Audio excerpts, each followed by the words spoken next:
Back to news. త్వరలో జరగనున్న MLA కోటాలోని MLC స్థానాల ఎన్నికలకు కాంగ్రెస్ పార్టీలో తీవ్ర పోటీ నెలకొంది. ఈ ఎన్నికలకు కాంగ్రెస్ పార్టీ నుంచి 15 మంది ముఖ్య నేతలు పోటీ పడుతున్నట్టు తెలుస్తోంది. ఎమ్మెల్యేగా పోటీ చేసిన అభ్యర్థులకు కేటాయిస్తారా లేక అసెంబ్లీ సీటు త్యాగం చేసిన వారికి కేటాయిస్తారా అనే విషయంపై పార్టీలో టెన్షన్ నెలకొంది. ఈ నేపథ్యంలో ముఖ్యమంత్రి రేవంత్ రెడ్డి ఢిల్లీ నుంచి రాగానే ఈ విషయం కొలిక్కి వస్తుందని పార్టీ నేతలు అంటున్నారు.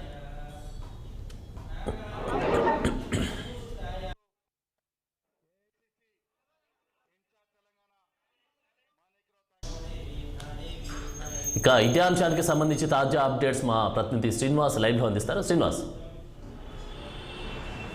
Thank you Anand. ఏదైతే త్వరలో జరగనున్న ఎమ్మెల్యే కోటాలోని ఎమ్మెల్సీ స్థానాలకి ఈ నెల 11న నోటిఫికేషన్ జారీ చేస్తుంది ఎలక్షన్ కమిషన్. దీనికి సంబంధించి అయితే ఈ నెల 29న ఈ ఎమ్మెల్సీ ఎన్నిక జరుగుతుంది. ఈ నేపథ్యంలో ఇటు అధికార కాంగ్రెస్ పార్టీలో అయితే తీవ్ర పోటీ నెలకొందని చెప్పొచ్చు. ప్రధానంగా ముఖ్యులంతా ఎమ్మెల్సీ స్థానాల కోసం పోటీ పడుతున్నారు. ఏదైతే 2 స్థానాల కోసం అంటే ఏదైతే ఎమ్మెల్యే గెలుపొందిన ఇటు హుజురాబాద్ నియోజకవర్గం కావచ్చు, అదేవిధంగా ఇటు ఏదైతే స్టేషన్ గన్పూర్ నుంచి గెలుపొందిన కడియం శ్రీహరి కావచ్చు, అదే హుజురాబాద్ నుంచి పాడి కౌశిక్ రెడ్డి కావచ్చు, ఈ 2 స్థానాల్లో ఎమ్మెల్యే గెలుపొందిన ఎమ్మెల్సీ అభ్యర్థులు రాజీనామా చేయడంతో ఏర్పడ్డ ఈ ఖాళీలకు సంబంధించి ఈ నెల 29న ఎన్నికలు నిర్వహిస్తుందని చెప్పేసి ఎలక్షన్ కమిషన్ కూడా చెప్పిన నేపథ్యంలో ఈ నెల 11న నామినేషన్కి అంటే నోటిఫికేషన్ జారీ అవుతుంది. ఈ నోటిఫికేషన్కి సంబంధించి 18 వరకు నామినేషన్ ప్రక్రియ ఉంటుంది. 18 నుంచి 19 వరకు అంటే 19వ తారీఖు స్కూట్నీ ఉంటుంది. అయితే 22వ తారీఖు ఈ నామినేషన్ గడువు ముగుస్తుంది. ఈ నెల 29న దీనికి సంబంధించిన ఎమ్మెల్సీకి 2 స్థానాలకు సంబంధించిన ఎన్నికలు జరుగుతున్నాయి. ఈ నేపథ్యంలో ఇటు అధికార కాంగ్రెస్ పార్టీలో అయితే తీవ్ర పోటీ నెలకొందని చెప్పొచ్చు. దీనికి సంబంధించి ఇప్పటికే ఆశావహులు అధిష్టానం దగ్గర, అదేవిధంగా ముఖ్యమంత్రి రేవంత్ రెడ్డి దగ్గర తమ అంటే అవకాశం కల్పించాలని కూడా తీవ్ర ప్రయత్నాలు చేస్తున్నట్టు కనిపిస్తుంది. ఈ నేపథ్యంలో ఇటు ముఖ్యులంతా అయితే అధిష్టానం ఇప్పటికే ఏఐసిసి అధిష్టానం మాత్రం అంటే సీరియస్గా ఫోకస్ పెట్టింది. ఎవరైతే కష్టపడ్డ నాయకులకు అవకాశం కల్పించాలని అలాంటి వ్యక్తులకు సంబంధించి ఒక లిస్టుని కూడా ప్రిపేర్ చేపిస్తున్న పరిస్థితి ఉంది. అధిష్టానం లిస్టును తెప్పించుకుంటున్న పరిస్థితి. ఈ నేపథ్యంలో ఇప్పుడు ముఖ్యులు ఇటు 15 మంది వరకు కాంగ్రెస్ పార్టీ నుంచి పోటీ పడుతున్న పరిస్థితి. అయితే సంఖ్యాబల పరంగా మాత్రం కాంగ్రెస్ పార్టీకి సంబంధించిన ఎమ్మెల్యే అభ్యర్థులు మాత్రం 64 మంది ఉండగా ఇటు బీఆర్ఎస్ పార్టీకి సంబంధించి 39 మంది ఉన్నారు. ఈ నేపథ్యంలో ఇటు కాంగ్రెస్ పార్టీకి కావచ్చు, ఇది బీఆర్ఎస్ పార్టీకి కావచ్చు, చెరకు ఎమ్మెల్సీ స్థానం ఖాయంగా కనిపిస్తున్న నేపథ్యంలో ఇటు అధికార పార్టీ కాంగ్రెస్ పార్టీ మాత్రం ఖచ్చితంగా 2 స్థానాలు పోటీ. శ్రీనివాస్, మరి చెప్పండి, ఈ యొక్క ముఖ్య నేతలు 15 మంది పోటీ పడుతున్నట్టుగా మనకు తెలుస్తూ ఉంది. మరి దీనికి సంబంధించి ఆ 15 మంది ఎవరై ఉండొచ్చు అంటారు?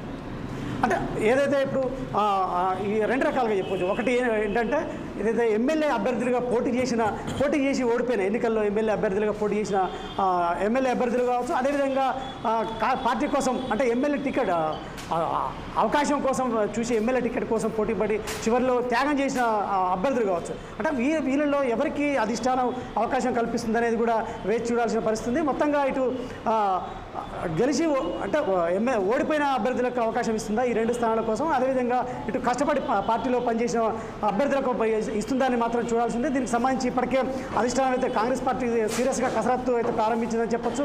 మొత్తంగా ఇప్పటికీ ఆశావాళ్ళు అయితే కాంగ్రెస్ పార్టీలో ఎక్కువ మందే ఉన్నారని చెప్పొచ్చు. ఏదైతే ముఖ్యమంత్రి రేవంత్ రెడ్డి ఈ 2 రోజుల ఢిల్లీ పర్యటన ముగిసిన అనంతరం ఇటు హైదరాబాద్ వచ్చాక ఇది కొలిక్కొచ్చే అవకాశం ఉంది. ఈ నేపథ్యంలో ముఖ్యమంత్రి రేవంత్ రెడ్డి సీరియస్గా ఫోకస్ పెట్టారు. అదేవిధంగా ఖచ్చితంగా కొలిక్కి తీసుకొచ్చి ఖచ్చితంగా ముఖ్యులకు దీన్ని అప్పగించే అవకాశం అయితే కనిపిస్తుంది.